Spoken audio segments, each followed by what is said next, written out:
પણ આજ સુધી આ દિવાળી તો ગઈ, પણ હજુ આ શિયાળાની સીઝન આવી તો આજ સુધી પણ આ ખેડૂતોને કોઈ વળતર મળ્યું નથી। ખેડૂતો એક બાજુ કુદરતી આફતોથી ઘેરાયેલો છે।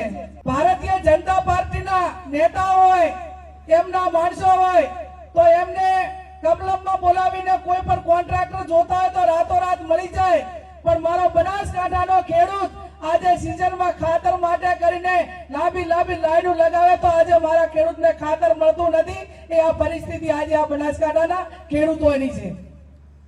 કોંગ્રેસની સરકાર હતી તો ખાતર આપવા માટે કરીને નેનોની થેલીઓ ભેગી નતા આપતા, ખેડૂતોને જેટલું જોતું હોય એટલું એરિયા ખાતર ને ડીએપી ખાતર એ સમય મર્યાદાની અંદર આપતા હતા।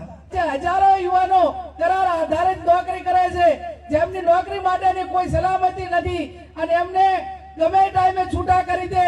આ પરિસ્થિતિ ગુજરાતની છે, ત્યારે કરાર આધારિત યુવાનોને કાયમી કરવામાં આવે એટલા માટે આ જન આક્રોશ રેલીનું આયોજન કરવામાં આવ્યું છે। જમીનની માપણી સીટ હોય ભારત સરકારનો કે આપણા ગુજરાત સરકાર જે પ્લોટ આપે છે ગરીબોને, કે ખરાબ હોવાનો સાહેબ એટલો પ્રશ્ન છે કે વસ્તીના ધોરણે ગામમાં જગ્યા રહેવા માટે નથી, ખરાબ હોવાનામાં રહેતા છે। વારંવાર એના વાયદા આપ્યા કે ભાઈ અમને એક વખત તમે વોટ આપો તો અમે તમને તમારે જેટલો ખળવાડ છે એટલું રેગ્યુલર કરી આપશું। ડ્રોન થી સર્વે કર્યા, અનેક વખત ચૂંટણીમાં વાયદા આપ્યા, પણ આજ સુધી ખરાબ અવારા એક પણ રેગ્યુલર કર્યા નથી। અને કાયમી ચૂંટણીઓ પંચાયતી રાજમાં આવતી જતી હોય, કોઈ સરપંચ ચૂંટણી હારે તો એને સસ્પેન્ડ કરાવવા કે બીજાને કોઈને હેરાન કરવા માટે કરીને હાઈકોર્ટ સુધી જઈને દબાણ દૂર કરાવે અને મારા ગરીબોના ઝૂંપડા આ બનાસકાંઠાના વિસ્તારમાં પડી રહ્યા છે ને એના માટે કરીને જન આક્રોશ રેલીનું આયોજન કર્યું છે। ભારતના બંધારણમાં કોઈ નાગરિકને સમાન હક મળ્યો હોય અને કોઈ વસ્તુ મફત મળી હોય તો એ બંધારણમાં આપણાને એક વ્યક્તિને એક વોટનો અધિકાર મફતમાં મળ્યો છે। ત્યારે મતદાર યાદી એ વેરિફિકેશનનો પ્રોગ્રામ ચાલતો હોય ત્યારે અમુક પાર્ટીઓ જ્યારે મીટિંગ કરતી હોય તો એ મીટિંગની અંદર કહેવામાં આવે છે કે જે કોંગ્રેસને માનવા વાળા જે વર્ગો જે સમાજો છે ને એના ફોર્મ ઓછા ભરાય ને એવું કરજો। અમે એવું નથી કહેતા, પણ તમને બધાને વિનંતી કરીએ છીએ કે આપણો પોતાનો એક વોટનો અધિકારનો આપણાને લોકશાહીની અંદર એક વોટનો અધિકાર મળ્યો છે એ છીનવાઈ ના જાય એના માટે કરીને સમય મર્યાદાની અંદર ફોર્મ ભરાવજો। મને ઘણા બધાએ ફોન કરીને કીધું કે બેન અમારી પાસે તો ચૂંટણી કાર્ડ છે અને મતદાર યાદીમાં નામ હોય તો તમારું ચૂંટણી કાર્ડમાં નામ આવ્યું હોય, પણ એ બધું જૂનું થઈ ગયું। આ બધું હવે નવા કરવાનું છે, નવું કરવાનું છે, ત્યારે આપણા મતદાર યાદીમાં પૂરેપૂરા નામ આવે અને કોઈ આપણા નામ કાઢી ના નાખે એની પણ આપ સૌ ખબર રાખજો।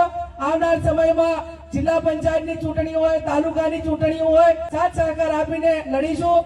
અને ખાસ કરીને તો આજે જન આક્રોશ ને કોંગ્રેસ પક્ષના જવાબદાર આગેવાનો જ્યારે અહીંયા સ્ટેજ ઉપર છે ત્યારે આ કોંગ્રેસ પાર્ટી છે કે સત્તા માટે નહીં પણ સેવા માટે સમર્પિત છે।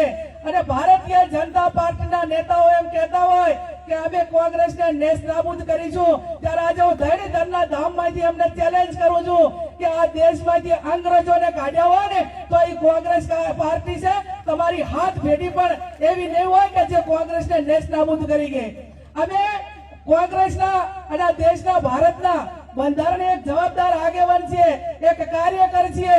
અમે એવી ભાષા નહીં વાપરીએ કે અમે ફકીર ના દેશમાં અમે જોરો લઈને જતા રહેશું।